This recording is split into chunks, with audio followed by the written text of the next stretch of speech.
before we go on, we really should tip our hat to Michael Saylor and MicroStrategy. Remember how crazy people thought he was for a very long time, and now more and more people are getting it. Why do you think it took so long for the DApp movement to make its way into ETH and Solana? Bitcoin Zella stands out with its simplicity and clarity. We've crafted an experience that anyone can dive into, whether you're a crypto expert or just a new to the crypto world. Now, guess who keeps his eye on us? The author of best-selling book Rich Dad Poor Dad, Robert Kiyosaki. And we want to take this opportunity and thank all the people who trusted us, and we read every comment. And the best part, it's free. Subscribing now means you will get all new information for free. Don't just follow the trends, stay ahead of them. Subscribe to Bitcoin Zella today and enjoy the new edge. Tom Lee dives into Ethereum's big moment, why he believes ETH could soon surpass Bitcoin. Let's hear his bold insights. I think that 2025 is showing you that DApps are coming into existence really because the foundation and the crypto community actually need them. But going back to Cathie's question about like why 2025 for Ethereum, the Bitcoin and MicroStrategy's 2020 pivot made a lot of sense because Bitcoin was only 11,000 at that time. And he represented the sole way to get exposure to Bitcoin for any institutional equity manager. Well, except for GBTC, right? Because we were in GBTC. Yes, but for a firm like Capital Research or T. Rowe, they're unable to buy a closed-end fund or an ETF or directly own crypto because their mandates require them to own a corporate equity.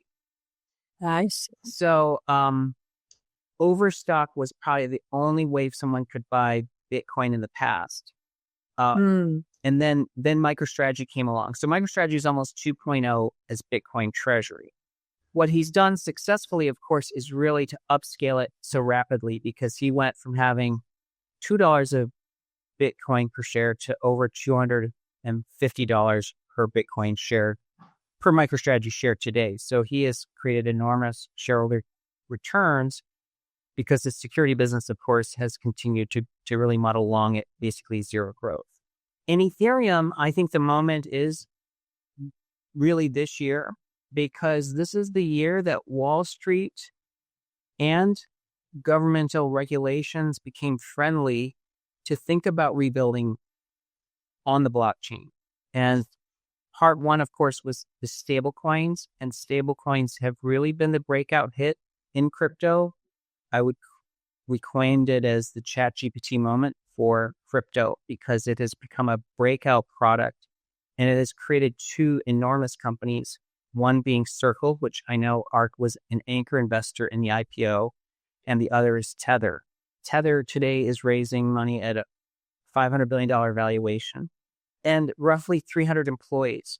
That's about $1.7 billion of market value per employee. I think that's right. I believe MicroStrategy will be one of the largest companies in America because of its Bitcoin holdings. So it's about 100 billion market cap today, 15 billion of debt, so 115. If Bitcoin goes to 2 million, then that's going to be a $2 trillion company. And it's because of its holding of Bitcoin, no different than an oil company. I think Ethereum can reach 60,000 per token in that world. And that would proportionally benefit the dApps because Ethereum's around 4,500 today. So a 15 times increase plus the NAV expansion. So there would be a lot of upside in the existing Ethereum treasury stocks in that world, and many would become multiple hundreds of billions of dollars of market cap. Well, this sounds like an optimistic future. Yes. Well, Bitcoin is back in the spotlight as prices slipped 2.5% on Tuesday. dipping toward $107,460 and bringing traders' focus to the latest CME futures gap. These gaps appear when futures markets close on Friday and reopen on Monday at a different level, leaving a price space that often gets filled as the market stabilizes. Right now, Bitcoin seems to be inching toward closing that gap near $107,390, a key technical area that could set the tone for what happens next.